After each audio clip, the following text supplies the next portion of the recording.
Sir ହଁ କଣ ହେଲା କୁହ? ସାର୍ ଏ ସମସ୍ୟାର କ'ଣ ସମାଧାନ ନାହିଁ? କିଏ କହିଲେ?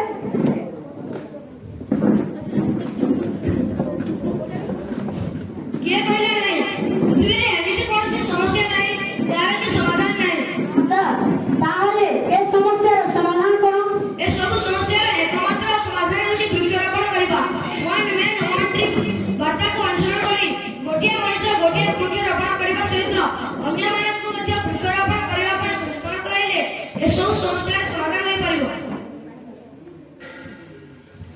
ତାହେଲେ ପିଲାମାନେ ଆଜି ତୁମେ ସମସ୍ତେ ଘରକୁ ଯାଇ ଗୋଟିଏ ଗୋଟିଏ ବୃକ୍ଷରୋପଣ କରିବ ଓ ଅନ୍ୟମାନଙ୍କୁ ମଧ୍ୟ ବୃକ୍ଷରୋପଣ କରିବା ପାଇଁ କହିବ। ବୁଝିପାରିଲ ତ ପିଲାମାନେ? ବୃକ୍ଷରୋପଣ କରିବ ତ? ତେବେ ପିଲାମାନେ ଚାଲ।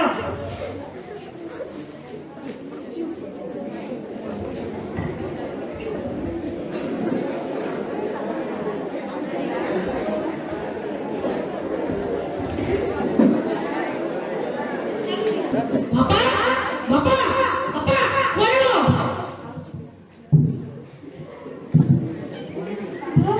तो बापा आए घरକୁ ଆସିନାହିଁ। କୁଆଡ଼େ ଗଲେ ଯେ? ଯୋଉଦିନ ମୁଁ ତାଙ୍କ ସାଙ୍ଗରେ ଖାଉଥିବ ସେଇଦିନ ବାଡେଇ କରିବି ଯେ। रामू रामू बाबा रामू ବାପା ଆସିଗଲ? हाँ ମୁଁ ଆସିଗଲି ତୋ ପାଇଁ ବରା ଆଣିଛି କଣ ଆଣିଛ ବାପା? ମୋ ଖାଇବା ଜିନିଷ ବରା ସିଙ୍ଗଡ଼ା ଆଳୁଚପ ଚାଲ ଖାଇବୁ ଚାଲ ବାପା ଏବେ ଖାଇପାରିବିନି, ପରେ ଖାଇବି, ଏବେ ଭୋକ ନାହିଁ। ତ ଆସିଗଲୁ। ହଁ ବାପା ଆସିଗଲି ରାମୁ ତତେ କଣ ଗୋଟିଏ ଇମ୍ରାନ କଥା କହିବା ପାଇଁ ଅପେକ୍ଷା କରିଥିଲା। ଆରେ ଜେଜେ ସେ ଇମ୍ରାନ ନୁହେଁ, ସେ ଇମ୍ପୋର୍ଟାଣ୍ଟ। ହଁ ସେଇ ଇମ୍ରାନ କଥା କହିବା ପାଇଁ।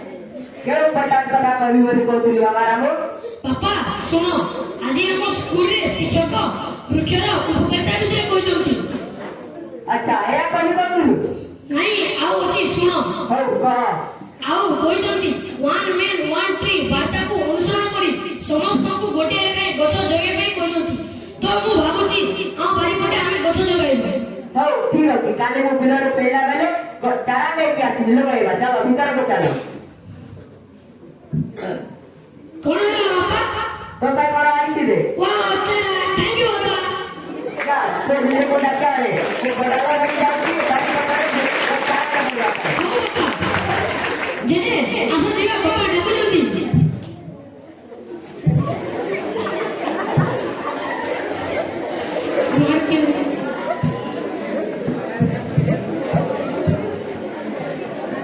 ବାପା ଆସିଗଲୁ।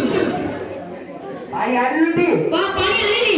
ଯା ପାଣି ନେଇକି ଆସ ଜେଜେ ତମେ ବାପାଙ୍କୁ ସାହାଯ୍ୟ କର, ମୁଁ ପାଣି ନେଇକି ଆସୁଛି। ହଁ ତୁ ଯା।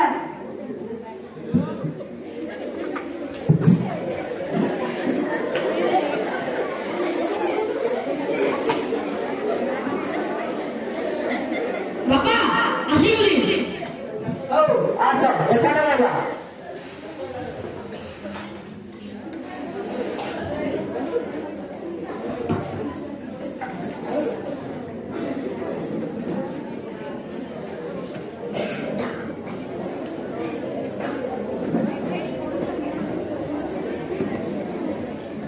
ବାପା ଏ ପାଣି ଦେବା। ହଉ ଭାଇ ପାଣି ବାହାର ହଁ ମୁଁ ପାଣି ଦେବି। ହଉ ଠିକ ଅଛି ଦେ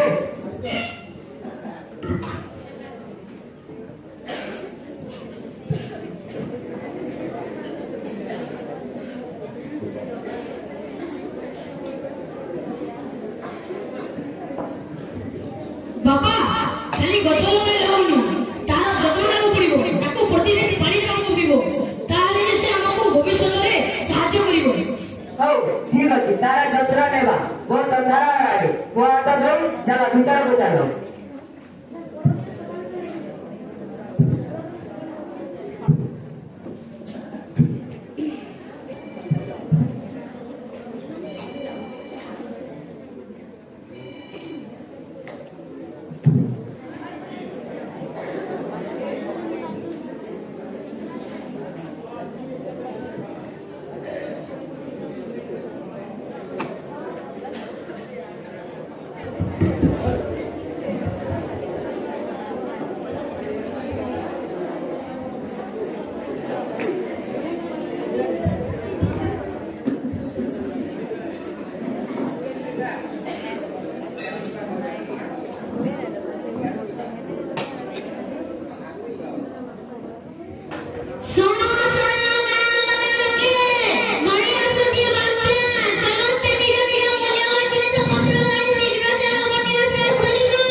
ବ୍ୟାଗରେ ଭର୍ତ୍ତି କରୁଥିଲି ଶୀଘ୍ର ମଣ୍ଡା ଅଞ୍ଚଳ ଚାଲିବୁ ଯିବା। ହଉ ଚାଲ ଚାଲ ଶୀଘ୍ର ଯିବା ଚାଲ।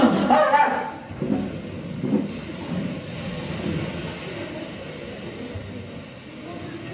ଆରେ ରହ ରେ, କୁଆଡେ ଯାଉଛ? ଏଇ ବୁଢା ମଣିଷକୁ ଛାଡି କୁଆଡେ ଯାଉଛ?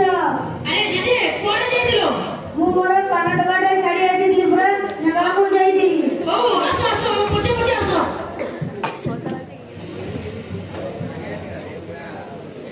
ବାପା ହେଇ ଆସିଲାଣି ପୁଣି ଆସ ସ୍ଥଳୀ। ହଉ ବାସ୍ ଏଠି ରଖ।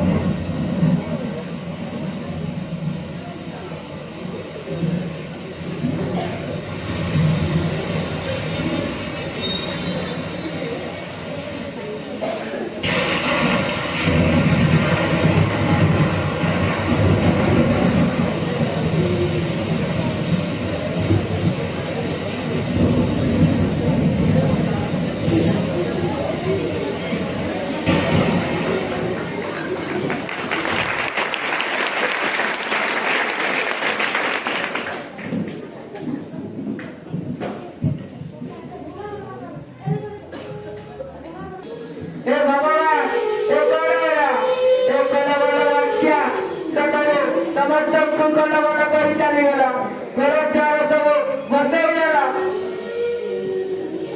ସତରେ ବାତ୍ୟାର ନା ଯେମିତି ତାର କାମ ବି ସେମିତି। ତାର ଘର ଭାଙ୍ଗିଗଲା ଓ ବାହାର ଘର ପାଣିରେ ଭାସିଗଲା। ବାପା କାନ୍ଦନି ବାପା କାନ୍ଦନି। ଜେଜେ କାନ୍ଦନି। ଏବେ କାନ୍ଦିଲେ ଆଉ କି ଲାଭ? ଯୋଉ ତ ଘଟି ଘଟିଥିଲା ତାହା ଘଟିଗଲା, ଏବେ କାନ୍ଦିଲେ ଆଉ କି ଲାଭ? ବାପା କାନ୍ଦନି ବାପା କାନ୍ଦନି। ଜେଜେ କାନ୍ଦନି କାନ୍ଦନି। ବାପା ଚାଲ ଗଛ ତଳକୁ ନେଇ ଆସ ଯିବା।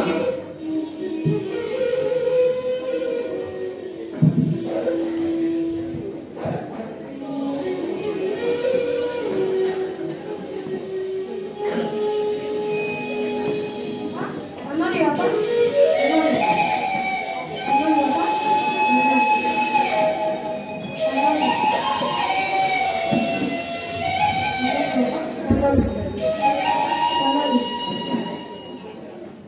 ଆରେ ବାବାଟା ଦେଖ ରାମୁର ପରିବାର ଘରଦ୍ୱାର ବାଣ୍ଟିବାର ଛାଡ଼ି କିପରି ଦୁଃଖରେ ବସିଛନ୍ତି।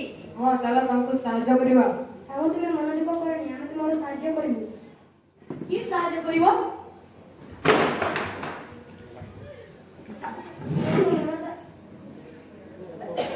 ମୋର ତ ଘର ଦ୍ୱାର ଭାଙ୍ଗିଗଲା, ଏବେ କଣ କରିବ? ତମେ ଗୋଟିଏ କାମ କର, ତମେ ଆମକୁ କାଟି ତୁମର ଘର ତିଆରି କର। ନା ମୁଁ ଏମିତି କରିପାରିବିନି। ତମେ ଆମକୁ ଛୋଟରୁ ବଡ଼ କରିଛ, ତେବେ ଆମର ବି କର୍ତ୍ତବ୍ୟ ଅଛି କି ଆମେ ତମର ଦୁଃଖ ସମୟରେ ତମର ସାହାଯ୍ୟ କରିବୁ। ତୁମକୁ ସିଆଣା ହିଁ କର ରାମୁ।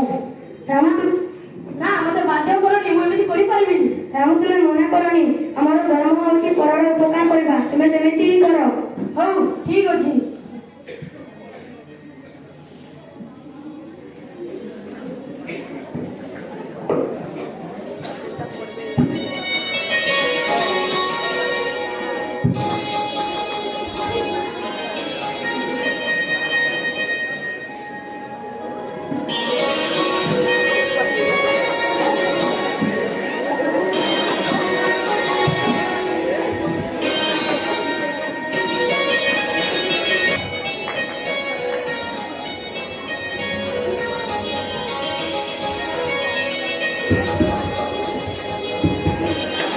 ବାବା ରାମୁ ଏଠାକୁ ଆସିଲି।